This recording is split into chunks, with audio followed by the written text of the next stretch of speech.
Okay, this is a little short video to kind of show you how to clean up your pinch pots. So in the last class, in one of the earlier classes, I made this little pinch pot. So you saw me do that, but it had a lot of rough spots on it, which I've been kind of working on cleaning off. Because if you wait to clean off ceramics when it's dry, it doesn't work as well. The blending and smoothing of little areas that need to go away doesn't work as well. So the best way to do it is to take a sponge and just kind of get into those crevices and smooth things down as much as you can. You might see little hairs in the clay, that's okay. The reason you want to do it when it's wet is because, again, it's easier. When it's dry, you're creating dust, which is dangerous, remember. And the reason you want to do it before it's fired is because once it's fired, you can't clean it up. And it needs to be cleaned up so that it looks good and you get a better grade. Craftsmanship is a big part of ceramics. So we don't want anything that's going to be messy looking. So we don't want anything where we see any cracks, any unintentional bumps. See, I'm smoothing the unintentional bumps away and keeping the ones that I intended to be there. Trying to get away with my little fingerprints too that I made in it so that it is actually very smooth in all the parts. These are green sponges I have. These are actually for smoothing. They're very hard and you have to let them soak in water for a bit, but once you do, they work really, really well for this kind of thing. You see, I'm just kind of smoothing around. Being gentle with it because it is getting firmer. I don't want to warp or break anything. Barely, just not even clutching it. I'm just holding it in my fingers. So I need to clean the bottom off. Probably gonna have to rewrite my name in. That's okay. Just gonna clean around it. I want to take that bottom of that texture of that canvas off of there. Now, it may take a few times for you to go over them, and that's okay. And if you wipe your name away, that's okay. You can just carve it back in a minute. And I'm gonna try to get that space filled up. So, that's nice and smooth now. So I have a little divot there I don't want. I'm just gonna get rid of that. So my outside is looking fairly good, fairly smooth for what it is. That's good. So now I have to work on the inside. It's a little different here. It's not as smooth in here. Might be a little difficult to see some things in here. And like I said, you don't want to rub too hard because if you rub too hard, you're going to take the texture out of your piece. And you don't want to take the texture out. You just want to take out the little divots that make it look messier or like it's not intended. I don't know what that different colored spot is. This is just clay I got out of a bag. For some reason it has different colored spots. So yeah, I'm gonna smooth that out. This is best to wait till it's a little drier to do this so that it doesn't all stick to your hands and you can rotate it. See down there I have a bunch of fingerprints. I don't know if you can. These are my fingernails, so I'm gonna have to get those out. I keep forgetting to cut my fingernails. In this class, having short fingernails is a good thing because you don't stab unintentionally at things all the time like I do. And I'm gonna clean off this edging here.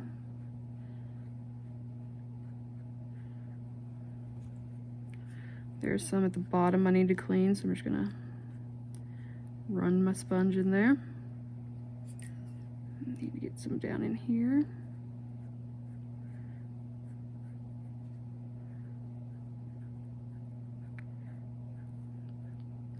This is not a hard part of ceramics, but it's a part of ceramics that's very, very important because this is the difference between a D and an A right here. It's just because if you smooth it out, then it doesn't matter what it looks like really. I mean, because this is not like a perfect little bowl, but I've made it look like it was intentionally done this way, which I did do it intentionally. But even then, it just makes it look better. It doesn't make it look messy. We don't want things that look messy. Sorry about that. I was wondering how long that would take. I need a better system here.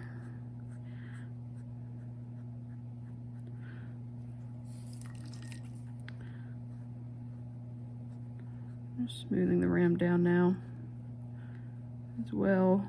Don't want any of those sharp edges. I want it to all kind of look like it's formed freely.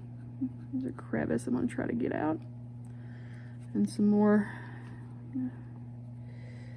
There are some stubborn spots I might have to blend a little harder than I would like, but gotta get those stubborn spots.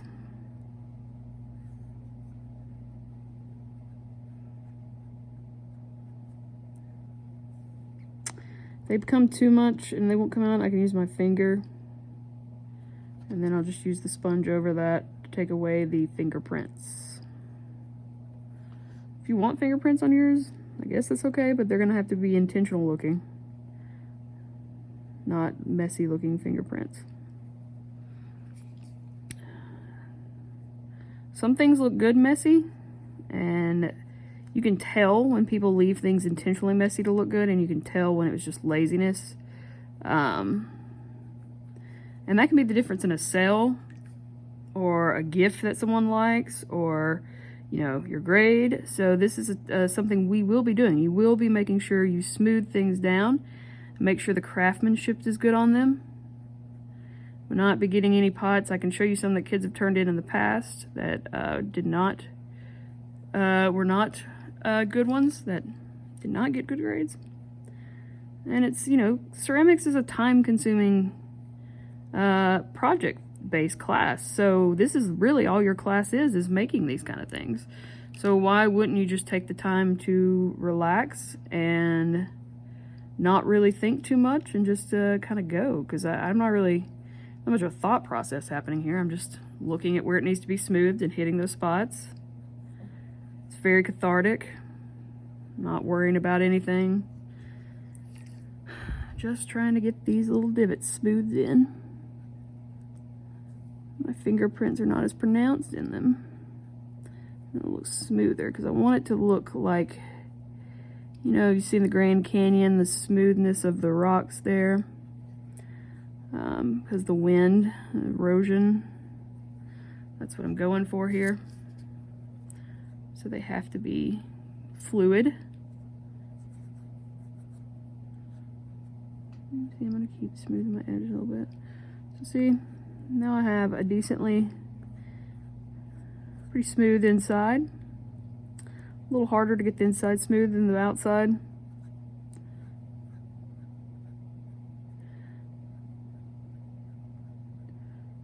But I'll keep watching it because sometimes it'll start drying and then some new spot will pop out that I didn't see. And then I'll have to dry that bit. So again, I'm hitting that lip up. See how it has this sharper kind of curve that doesn't look as natural. So I'm gonna smooth that down so that it goes more with the flow of the piece.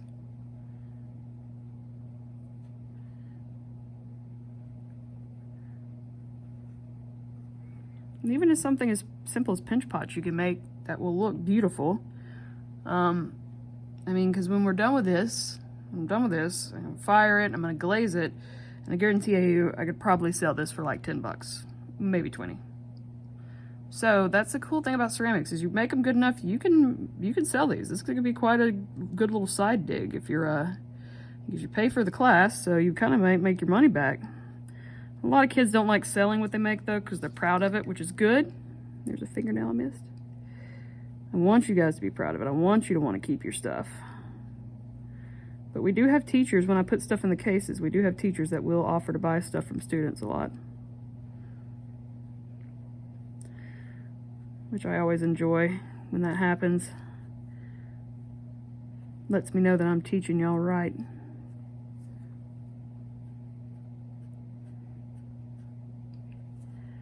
So yeah, I think that's as good as that is going to get on the inside.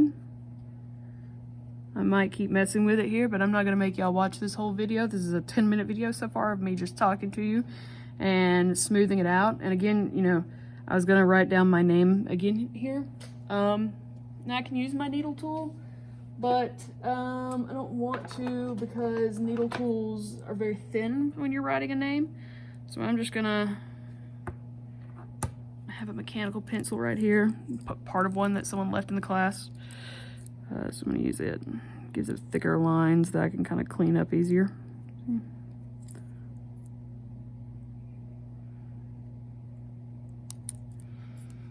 I mean, we're gonna make stamps for you guys though, for your names. It's very easy to do. They don't have to be fired. You have to be careful with them. They don't break. Something I should have made for myself long ago, but I enjoy that each time I do this, it looks different. Because my name, you'll see when it's finished, I have a design for it. This is my artist's signature. And each one looks different because each one's done with a different tool or done with just a different variety of quickness. Some I take more time on, like this one. Others I just kind of hurriedly do. Just kind of depends on how much time I have that day and how much extra time I want to spend on just adding my name. But the thing is, it's kind of one of the reasons I don't like stamps. A lot of people like them, but I don't use it for my personal, because I like for, everybody's different. Everybody looks different. Everybody has their own different smiles. And my name is created to be an abstracted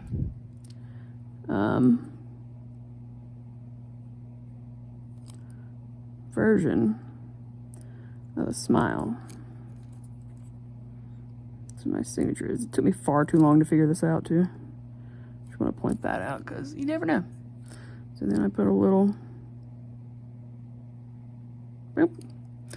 And just like a person, every one of those is different on my pieces, which I think gives it a little bit more character. They're not all going to look the same, but it all means the same, because like we are all equal and all the same in many ways. But we all have our differences, which is an okay thing. Alright guys, hope y'all enjoyed watching this ridiculously long video of me talking about craftsmanship.